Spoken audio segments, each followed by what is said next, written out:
Hello, അങ്ങനെ ഞാൻ ഉണ്ടാക്കി നമ്മുടെ വൈറൽ ജാപ്പനീസ് ചീസ് കേക്ക്. അതിന് വേണ്ടത് ബിസ്കോഫും അതോടൊപ്പം തന്നെ മിൽക്കി മിസ്റ്റിൻ്റെ ഫ്ലേവേർഡ് ആയിട്ടുള്ള യോഗർട്ടാണ് എടുത്തിട്ടുണ്ടായിരുന്നത്. പിന്നെ ഞാൻ ഐസ്ക്രീമും കൂടെ ചേർത്തിട്ടുണ്ട്. എൻ്റെ വേർഷൻ ഓഫ് ജാപ്പനീസ് ചീസ് കേക്കാണ് ഞാനിവിടെ ഉണ്ടാക്കുന്നത്.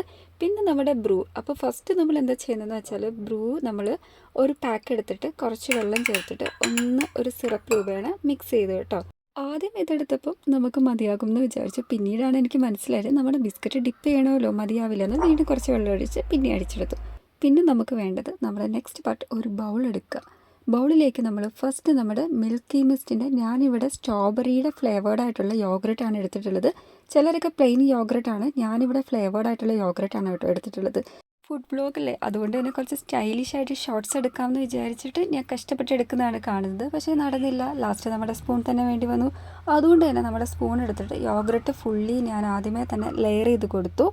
എന്നിട്ടൊന്ന് സ്പ്രെഡ് ഓവറും കൂടെ ചെയ്യുന്നുണ്ട് കേട്ടോ. ശരിക്കും ഭയങ്കര ക്യൂരിയോസിറ്റി ഉണ്ട്. ഇതിൻ്റെ ഫൈനൽ ടേസ്റ്റ് എങ്ങനെ ഇരിക്കും എന്നറിയില്ലല്ലോ. എല്ലാവരും വൈറലായിട്ട് യൂട്യൂബിലും ഇൻസ്റ്റഗ്രാമിലൊക്കെ ചെയ്യുന്നതാണല്ലോ. ഇനി എൻ്റെ വേർഷൻ ആയതുകൊണ്ട് തന്നെ ഞാനിവിടെ വാനില മിക്സഡ്, അതായത് നമ്മുടെ ചോക്ലേറ്റും കൂടെ മിക്സ് ആയിട്ടുള്ള ഐസ്ക്രീം വാങ്ങിയിട്ടുണ്ടായിരുന്നു. ഐസ്ക്രീമും കൂടെ ലെയറപ്പ് ചെയ്ത് കൊടുക്കുന്നുണ്ട് കേട്ടോ. അങ്ങനെ നമ്മുടെ സെക്കൻഡ് സ്റ്റെപ്പായ ഐസ്ക്രീം നന്നായിട്ട് സ്പ്രെഡ് ഓവർ ചെയ്ത് കൊടുക്കുക ഈ യോഗർട്ടിന് മുകളിലായിട്ട്. യോഗർട്ട് പ്ലസ് അതോടൊപ്പം തന്നെ നമ്മുടെ ഈ ഒരു ഐസ്ക്രീം, അതും ഫ്ലേവേർഡ് ആയിട്ടുള്ള യോഗർട്ടാണല്ലോ എടുത്തിട്ടുള്ളത്. അതുകൊണ്ട് തന്നെ നല്ല സ്ട്രോബെറി ഫ്ലേവർ ഉണ്ടായിരുന്നു. അത് പ്ലസ് ഇതാകുമ്പോൾ നല്ല ടേസ്റ്റ് ഉണ്ടാകും എന്നാണ് ഞാൻ വിചാരിക്കുന്നത്. അങ്ങനെ നമ്മൾ ഫുള്ളി നമ്മുടെ ഐസ്ക്രീം സ്പ്രെഡ് ഓവർ ചെയ്ത് കൊടുത്തിട്ടുണ്ട്. ഇത് ഭയങ്കര സിമ്പിളാണ് കേട്ടോ. പിന്നെ നമുക്ക് ഒരുപാട് എമൗണ്ട് ആവുന്നില്ല, അഫോർഡബിൾ ആണ്.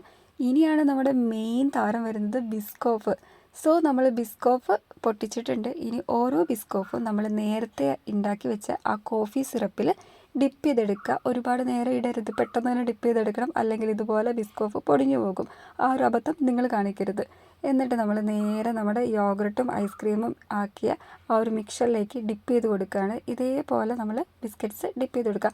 ഒരു പാക്കറ്റ് മതിയാവും കേട്ടോ. ഒരു പാക്കറ്റിന് ജസ്റ്റ് ഒരു 30 റുപ്പീസ് എങ്ങാണ്ടുള്ള ബിസ്കോഫ് വരുന്നുള്ളൂ. പിന്നെ നമ്മൾ സൈഡിലും കൂടെ കൊടുത്തു.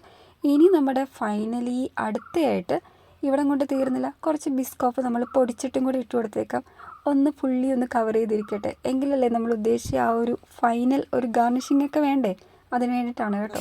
അപ്പോൾ അങ്ങനെ നമ്മൾ ഇട്ട് കൊടുത്തു. അങ്ങനെ നമ്മുടെ viral Japanese cheese cake almost ready ആയിട്ടുണ്ട്. ഇപ്പോൾ കഴിക്കാൻ പറ്റില്ല, കുറച്ച് നേരം നമ്മൾ ഫ്രീസറിൽ വെച്ച് ഒന്ന് ഫ്രീസ് ചെയ്യണം. അതിന് ശേഷം മാത്രമാണ് നമ്മൾ കഴിക്കുന്നത്.